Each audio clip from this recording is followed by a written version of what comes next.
Hey guys, Jack Wilkie here, starting something new. This is the first edition of a video mailbag. I'm going to take comments, questions, messages I received and respond to them from time to time. I'm really trying to get more into video content, and so subscribe to my YouTube channel here. This is also going up on my site, jackwilkie.co, and the podcast feed. You can listen by audio. There will be scripture graphics and all that are helpful, and so I recommend the video most. Again, you can find it on my site or on my YouTube channel. Again, as something I'm trying to start doing, I'll be doing more here and on the Focus Press channel as well, to try and add to the articles and podcasts and books and other content we're already putting out. With this one in particular, though, this is going to be in response to my article, The Case for Closed Communion. Came out a couple of weeks ago and got a lot of messages, a lot of comments, a lot of positive feedback, a lot of negative feedback, a lot of skepticism, and questions about how is this all going to work. And so I want to get into that and really discuss some of the ideas, questions that came up out of this whole thing. And the first of those, just briefly to recap, if you did not get to read the article before I bring up some of the quotes and scriptures and all that, there are 3 levels of communion. One is open. It's an invitation, or it's just kind of, we're not going to check, just pass the communion. If you take it, you take it. If you don't, you don't. It's on you. There's this kind of more recent idea, I guess, or idea that's gaining popularity in some circles of serving it to visitors and telling visitors and children and everybody to partake as a way of showing them they are welcome in Christ, which I am strongly against if you read the original article. And then third, closed or close communion. I'm going to tie them together here. Just the idea of really it's only for Christians, and in some way or another, which we'll talk about towards the end, telling people not to take if they're not a baptized Christian part of the church. And so with that in mind, let's get into some of the questions that have come up. I started off by saying that it was for members in good standing. A lot of people said, well, what is that? Every week, is there a checkup? Is there some kind of thing where you've got to prove that you're faithful before you take? No, it's a person who's a baptized Christian, until the church knows otherwise, is considered a member in good standing. You just think of Acts 2. The Lord added to the church daily those who were being saved in Acts 2:47. You're added to the church. You're now part of those breaking bread and partaking of the Lord's Supper together and gathering in that way, until you're not. And we'll get to the how you're not later on, but it's pretty simple. Don't overthink that part of it. But then the question that kind of underlines all of this is, what happens at the Lord's Supper? Is it just crackers and juice? Is it crackers and juice unless you want it to be something more? And then it's a memorial of Christ? Is that how this works? So to draw on a few scriptures in 1 Corinthians 5, which we'll come back to again later, he calls Jesus our Passover in 5 verse 6, says he was sacrificed for us and that we're keeping this feast. And so there's a lot of, he's not directly talking about Lord's Supper, but you put all the pieces together and you can see that he is, that the Lord's Supper is the Christian Passover. It's the reminder of passing over out of sin, out of slavery to sin, just as they were leaving Egypt, and the blood applied to the door and the blood applied to Christians. And so you're starting to get a sense of who it's for, is those that had the blood applied. The same way in the Passover was not for everybody. We see in 1 Corinthians 11, probably the most well-known Lord's Supper text, where Paul, quoting Jesus, says that this is my body which is broken for you. Comes back around, this do as often as you drink it in remembrance of me. As often as you eat this bread and drink this cup, you proclaim the Lord's death until he comes. That's not an individual you, as I grew up saying it's you guys, or as I live in Tennessee now, the people around here would say y'all. This is for y'all. It was done for y'all. Y'all are going to do it. You group of people. Well, who is that?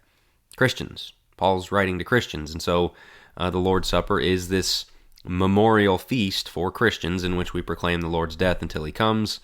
Again, parallels to Israel in 1 Corinthians chapter 10, verses 3 and 4, said they all ate the same spiritual food, the manna that came down from heaven, which Jesus told us was himself in John 6. All drank the same spiritual drink from the spiritual rock that was Christ. He continues on there in 10:4.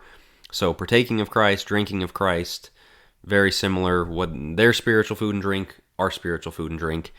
It was just for Israel. This is just for the church. And then, of course, continuing on in chapter 10, where he's talking about the fellowship nature of the Lord's Supper, and the fellowship with the idols, and sitting down eating meat sacrificed to idols, where he says in 1 Corinthians 10:16, the cup of blessing which we bless, is it not the communion of the blood of Christ? The bread which we break, is it not the communion of the body of Christ? For we, though many, are one bread and one body, for we all partake of that one bread. Again, that we, that's Christians, that's us, and taking the Lord's Supper is our communion in the blood of Christ. It's what brings us together. And so he says, observe Israel after the flesh, are not those who eat of the sacrifices partakers of the altar? Again, there's exclusivity in all of these things. And so what is the Lord's Supper? What really happens there? It's an act that is not just between you and God, but binding us together. But the question comes up, well, what's the harm in it? Somebody who's not saved takes of the Lord's Supper, what difference does it make? They're not any less saved. And so the question from that shifts to, there is harm in giving them something that, or there is harm in telling them they're not allowed to take it. Well, they might be embarrassed, they might not want to come back, and so there's way more harm in telling people not to take it than there is in just letting them have at it. I disagree. I think a message is sent by the things that we do, and so there's 4 directions we have to consider here. First, what does it say to God when we just say, hey, this is this sacrifice, this meal that Jesus set aside for us of his body and blood, and anybody can take it. It's just for everybody. I know Paul just said you and we, and this is our communal meal, and all of these things, but anybody can have these things. No, it says something to God. I quoted in the original article from the Didache, which is a 1st century text. I mean, apostles were alive, at least John was alive, likely, at the time this document was written, about the practice of the early church. And Didache means the teaching of the 12, something was recorded and written down. And they say, but let none eat or drink of your Eucharist except those who have been baptized in the Lord's name. For concerning this also did the Lord say, give not that which is holy to the dogs.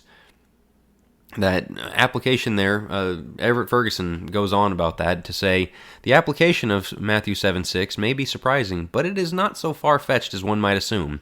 The elements, because of the use to which they were consecrated, were counted as holy things. Dogs in Jewish usage referred to non-Jews, Mark 7:27, and would have been taken over by Jewish Christians in reference to those outside the redeemed community of spiritual Israel. The emphasis on the church and Christianity as a community religion is notable in this document. These are holy things, and it's not just to throw haphazardly anyone anywhere.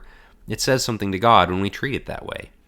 That's where he talks about in 1 Corinthians 11, taking in an unworthy manner. It's the body and the blood of the Lord. You don't want to be guilty of that, and it brings judgment to yourself. And so, is there harm in the person taking it? Yes. It's judgment that comes upon themselves by taking in an unworthy manner. That really matters. Again, about the impact to God, in Leviticus 10, where he struck down Nadab and Abihu, he told Moses, by those who come near me, I must be regarded as holy, and before all the people I must be glorified. Think about what it tells God when we're not treating him as holy in this holiest central act of the church, the Lord's Supper. Think about what it tells that partaker that, yeah, no, this is just anybody go for it. It's not a big deal. Think about what it tells the rest of the church that, hey, this is not really a holy separate thing, unless you want it to be, unless it's individually in your own head, you're going to make it that way. And think about what it tells all of the lost, that they can come in and out and take or not take, or it's just up to you. God's not being treated as holy is one of the main points I want to make in all this. And the question I ask, and I ask it again, is the Lord's Supper a right or is it a privilege? We're treating it like a right. Nobody can tell me I can't take it. Nobody can tell anyone that they can't take it. Or is it a privilege that was paid for with the utmost cost of Jesus' blood, and it needs to be treated like a privilege? And privileges have a little bit of gatekeeping involved, which we'll get to here in just a minute. So yes, it says something to God. There is harm in giving it to somebody. Carrying on once again in 1 Corinthians 10, where he says that this is the communion of the blood of Christ. What does it tell the church itself? What does it tell the other Christians? Yeah, this was a thing specific for us, but really anybody can have it. You just broke communion. You broke fellowship. You broke what comes out of all of those things. But one of the objections I got was, this is a very private matter. It's not anybody's business to say that somebody should or shouldn't take it. This is just between you and God.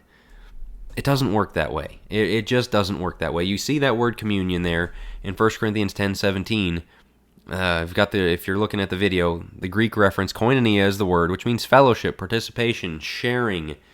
It's something you do together. It's literally something you can't do on your own.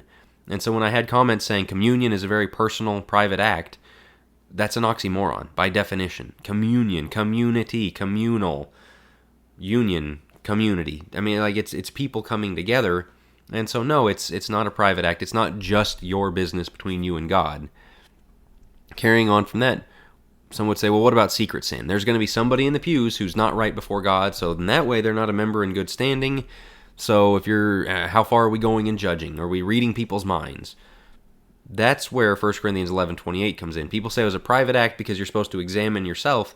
No, the church can see the external. If there's an adulterer, if there's an unrepentant bank robber in your church, you can say, no, you're not right with God. You're not part of this community. You're not with us before Christ, so we're not serving it to you. You can't know about the person who's got a porn addiction that they're not repenting of and not fighting and not addressing. You can't know that. That's for that person to examine themselves and examine their relationship with their fellow man, which is the direct context here of 1 Corinthians 11. So no, we can't know secret sin. That is on each person and their walk with God.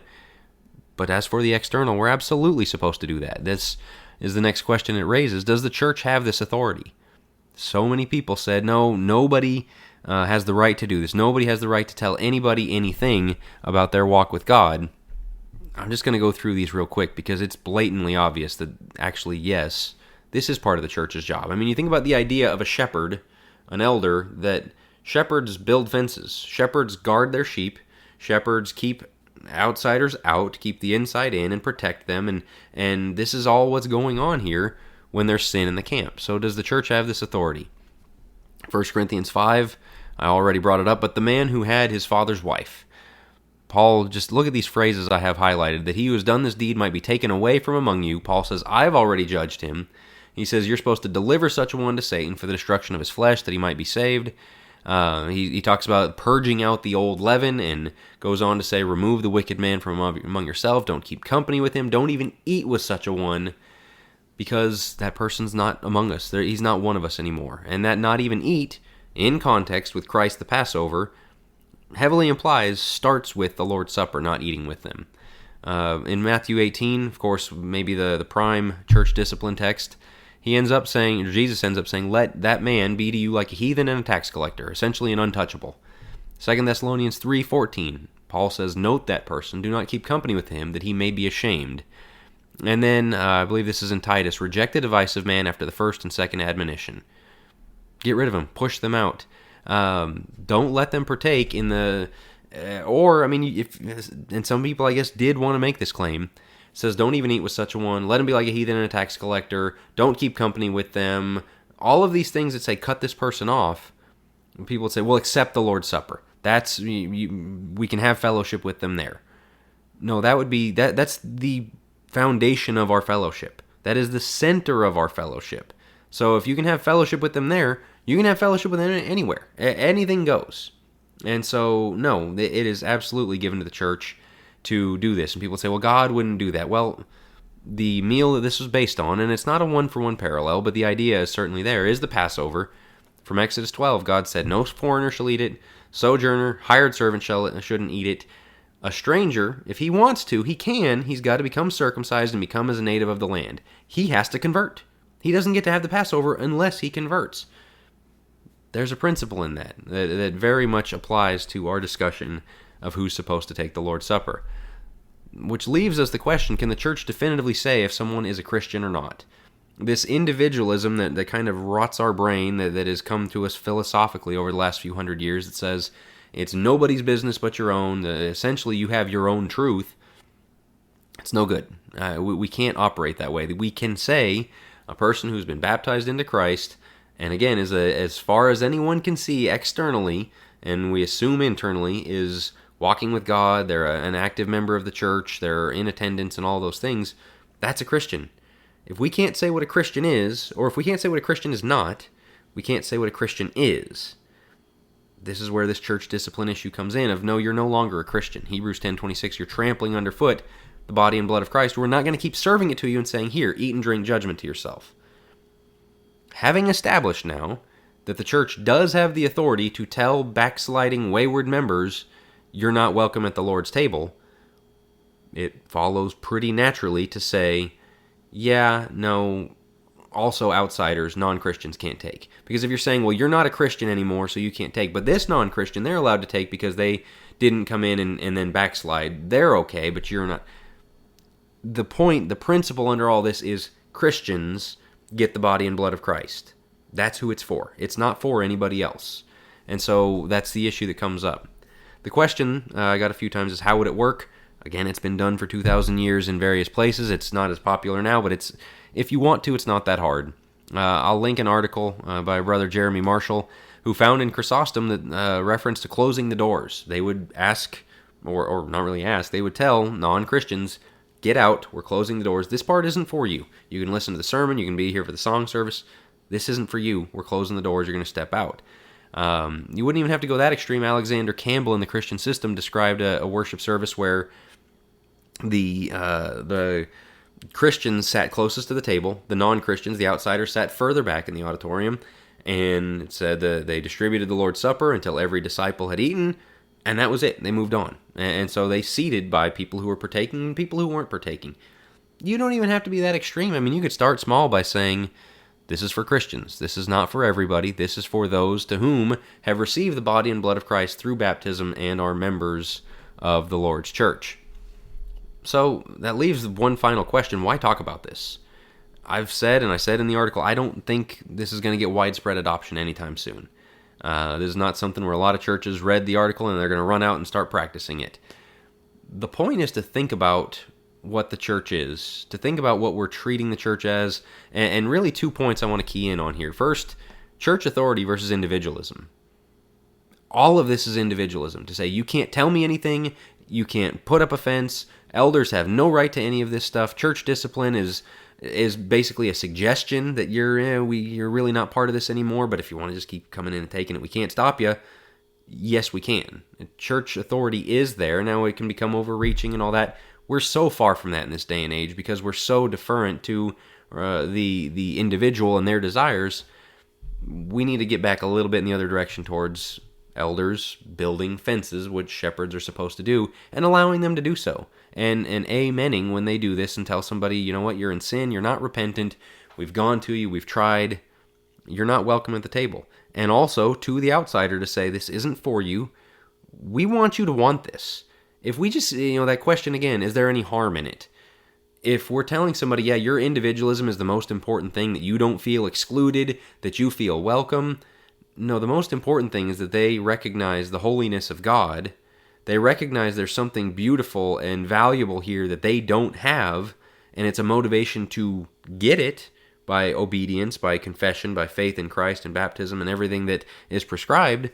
That's what we should be aiming for. Rather than coddling the individual, we should be pointing towards, hey, there's something bigger than you here that you have to submit to. The second part of it is church purity. Everything in today's day and age is, well, what are people going to think? And how do we keep as many people comfortable as possible? The best way to get numbers is by appealing to the most amount of people, and the way to appeal to the most amount of people is to have a really thin gospel. I'm done with it.